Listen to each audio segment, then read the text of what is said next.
हम डिस्कस कर रहे थे सिस्टम यूनिट के कंपोनेंट्स, जिसमें हमने देखा था motherboard, power supply, drive base, processor, register and cache memory. आज जो टॉपिक है हमारा वो है मेमोरी पे। आज हमने मेमोरी उसकी टाइप्स को डिस्कस करना है जो कि हमारे सिस्टम यूनिट के अंदर मौजूद होती हैं। अच्छा, अब मेमोरी में जो मेमोरी वो चिप बेस्ड स्टोरेज होती है, जहाँ पे से हम जब भी हम मेमोरी की बात करते हैं तो मेमोरी से मुराद वो मेमोरी होती है जो कंप्यूटर में सिस्टम यूनिट के अंदर मौजूद होती है, और ये जो है वो टेम्परेरी डाटा स्टोर करवाती है। अब मेमोरी और स्टोरेज में क्या डिफरेंस है? जो मेमोरी है जो कंप्यूटर के अंदर मौजूद, सिस्टम यूनिट के अंदर मौजूद होती है, उसे हम क्या कहते हैं? मेमोरी, जिसमें हम टेम्परेरी डाटा स्टोर करवाते हैं। जो स्टोरेज है वो जहाँ पे हम परमानेंटली कोई डाटा स्टोर करवाते हैं उसे हम क्या कहते हैं? स्टोरेज। अच्छा, जो स्टोरेज है, स्टोरेज में हमारी जो सेकेंडरी स्टोरेज डिवाइसेस हैं, जैसे कि डीवीडी, हार्ड ड्राइव्स हैं, डीवीडी है, सीडी है, फ्लैश मेमोरी स्टोरेज सिस्टम है, ये सारी मेमोरी भी चिप बेस्ड होती हैं। ये सारी स्टोरेज भी मोस्टली ये कहाँ पे होती हैं? जो ये इन्हें हम सेकेंडरी स्टोरेज डिवाइसेस भी कहते हैं। ये मोबाइल डिवाइसेस में जो चिप बेस्ड इंटरनल स्टोरेज होती है वो मोस्टली कहाँ पे होती है? मोबाइल डिवाइसेस के अंदर होती है। अच्छा, जो रैम है हमारे पास, रैम बेसिकली जो है ये मेन मेमोरी होती है, जो है जहाँ पे डाटा जो है टेम्परेरी तौर पे स्टोर होता है।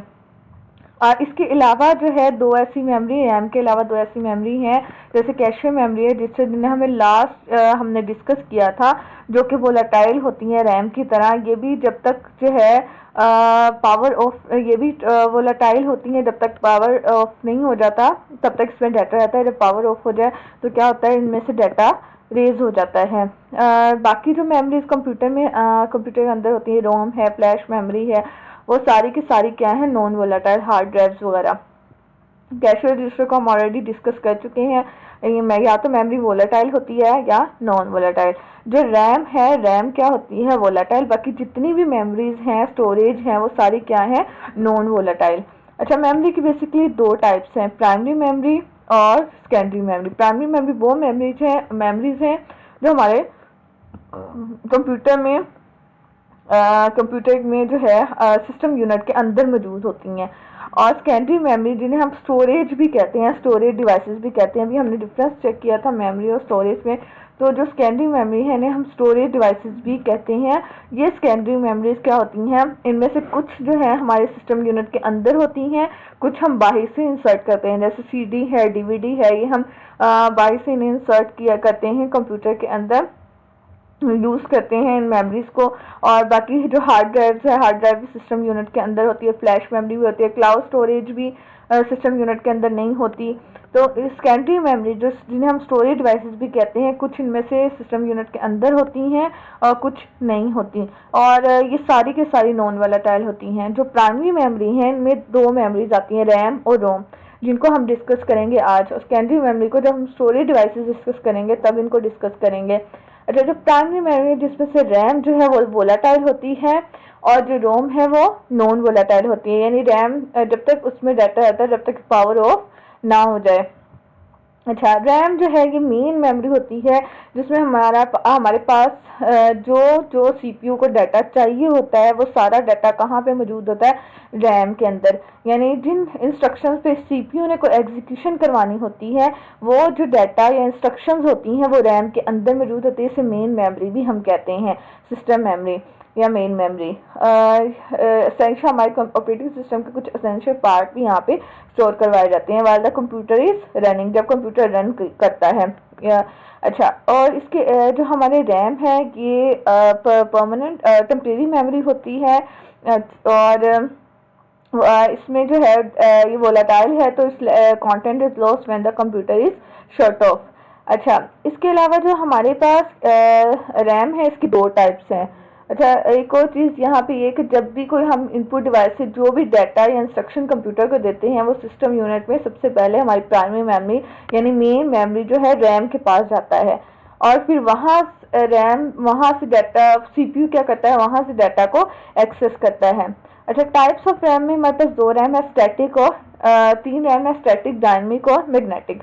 जो स्टैटिक है ये फास्टर रैम है। फास्टर का मतलब ये है कि यहाँ से डाटा को एक्सेस करना ज़्यादा आसान है। यहाँ पे डाटा को क्या करना है, एक्सेस करना ज़्यादा, यानी सीपीयू ज़्यादा फास्टली यहाँ से डाटा को क्या कर सकता है, एक्सेस कर सकता है। लेकिन इसका एक जो है डिसएडवांटेज क्या, लिमिटेशन या डिसएडवांटेज ये है कि जो पावर है वो ज़्यादा कंज्यूम करती है, यानी ज़्यादा पावर यूज़ करती है। उसके बाद और ये एक्सपेंसिव भी होती है। और जो डायनेमिक रैम है ये कम पावर कंज्यूम करती है।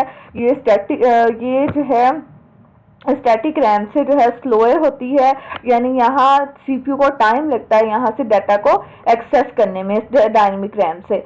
और ये जो है इसके अलावा जो हमारी डायनेमिक रैम है वो स्टैटिक रैम से इनएक्सपेंसिव होती है। एक और न्यू टाइप ऑफ रैम है मैग्नेटो रेजिस्टिव रैम, जिसे एम रैम भी कहते हैं। ये इसमें क्या है, हमारी स्टैटिक और डायनेमिक दोनों के एडवांटेजेस मौजूद हैं। यानी इसका एक्सेस टाइम फास्टर है जो कि स्टैटिक का एडवांटेज है, और इसका ये पावर कम कंज्यूम करती है जो कि क्या है, डायनेमिक का जो है एडवांटेज है। क्योंकि ये इलेक्ट्रॉनिक रैम नहीं है, मैग्नेटिक रैम है, इसलिए इसकी पावर कंजप्शन कम है और इसका एक्सेस टाइम ज़्यादा है। इसकी स्टोरेज कैपेसिटी भी बाकी दोनों से ज़्यादा है। अच्छा, उसके बाद हमारे पास आ जाती है हमारी मेमोरी लोकेशन, रैम की जो लोकेशन है। अच्छा, रैम में जो रैम में क्या होता है, हमारे पास जो सीपीयू के जो है इसमें क्या होता है, सीपीयू ने क्योंकि रैम से डाटा को एक्सेस करना होता है, रैम से डाटा को लेना होता है, इसलिए जो रैम के अंदर क्या होता है, डाटा को लोकेट करने के लिए जो है डाटा को लोकेट करने के लिए, उसको ढूंढने के लिए वहाँ पे एड्रेस मौजूद होता है। यानी उसमें क्या होती है, कुछ लोकेशंस मौजूद होती हैं हमारी रैम के अंदर, और जिसे हम क्या कहते हैं, एड्रेस कहते हैं। यानी वो लोकेशन जो मौजूद होती हैं उस हर लोकेशन का क्या होता है, कोई ना कोई एड्रेस होता है। यानी सीपीयू ने जब भी किसी भी जो है रैम में से किसी भी डाटा को या किसी भी इंस्ट्रक्शन या प्रोग्राम को एक्सेस करना है, वो क्या करता है, उस लोकेशन पे जाके, उस एड्रेस के थ्रू उस लोकेशन पे जाके उस डाटा को एक्सेस करता है। अच्छा, whenever block of data instruction program result of calculation stored in memory, it is usually stored in one or more consecutive addresses।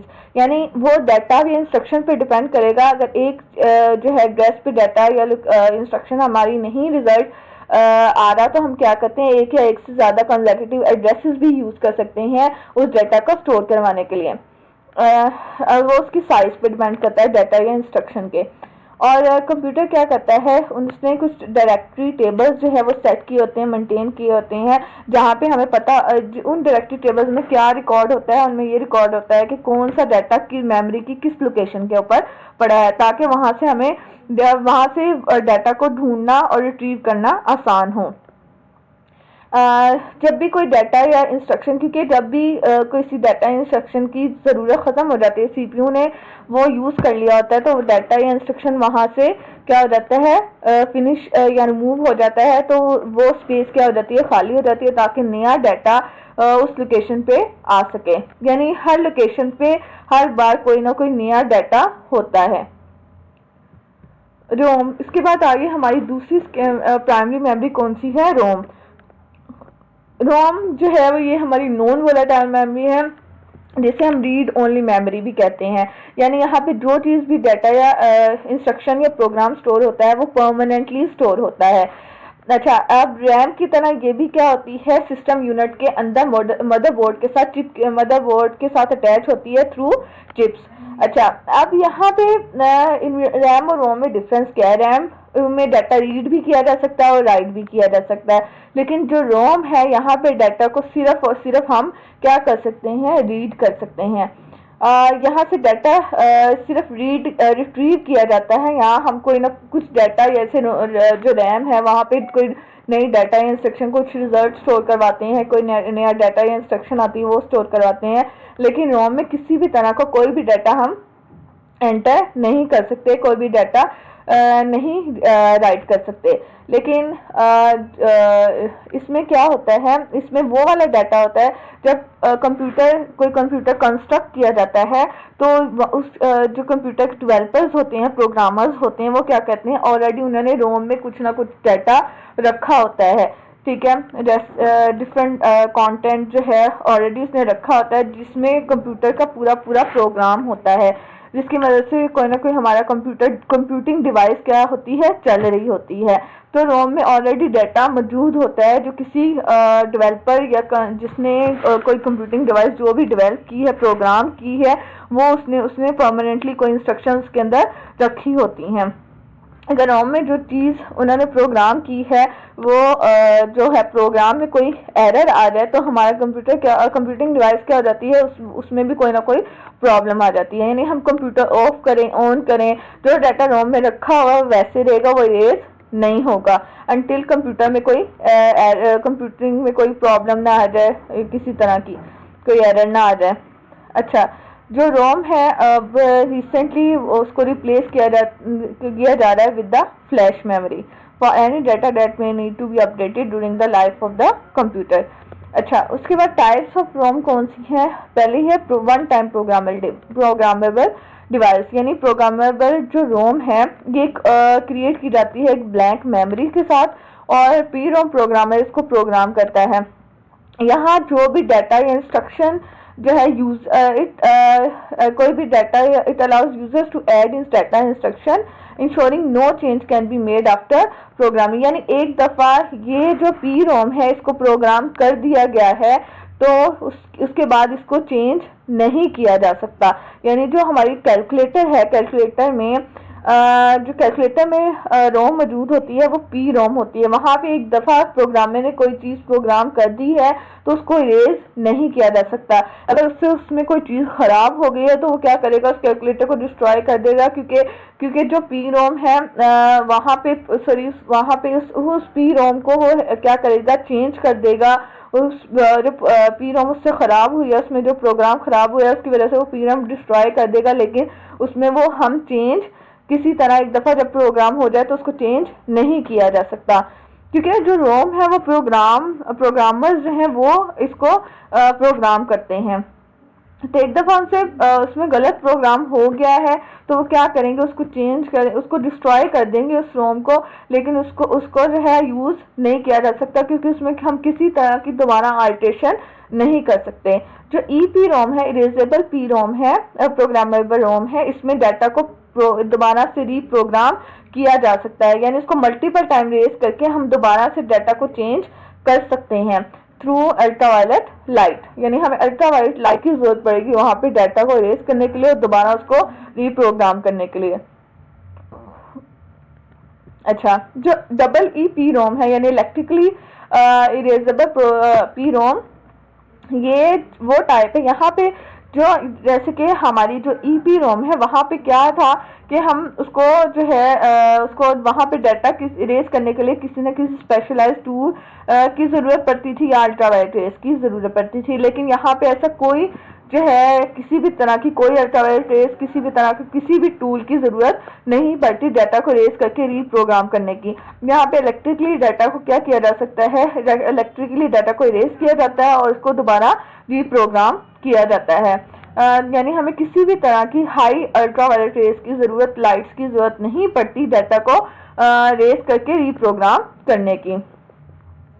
अच्छा, और ये इंश्योर करता है कि जो इम्पोर्टेंट इन्फॉर्मेशन है वो लॉस ना हो ड्यूरिंग, यानी अगर हम कोई कंटेंट चेंज कर रहे हैं तो किसी भी तरह की कोई इम्पोर्टेंट इन्फॉर्मेशन लॉस ना हो ड्यूरिंग चिप चेंजेस, या जब हम कोई चिप को चेंज कर रहे हैं ई पी रोम में। अच्छा, जो डबल ई पी रोम है ये हमारे कंप्यूटर में ये रोम होती है। जो ई पी रोम है जो हमारे पेट्रोल पंप्स में जो रोम होती है, पेट्रोल पंप्स में जो सिस्टम्स लगे होते हैं वहाँ पे जो रोम होती है वो होती है ई पी रोम। और जो हमारी कंप्यूटिंग डिवाइस है यहाँ इनमें जो रोम लगी होती है वो कौन सी है, double E P ROM, electrically erasable जो है पी रोम। तो ये हमारे थे प्राइमरी मेमोरीज और उसकी टाइप्स। अब जो सेकेंडरी मेमोरी है जिन्हें हम स्टोरेज डिवाइसेस भी कहते हैं, उसकी टाइप्स जब हम स्टोरेज डिवाइसेस जो है वो पढ़ेंगे तब हम उसकी टाइप्स को डिस्कस करेंगे। आज हमारा जो टॉपिक था वो था प्राइमरी मेमोरीज पे। ये दोनों रैम और रोम कहाँ पे होती हैं, इनसाइड द सिस्टम यूनिट।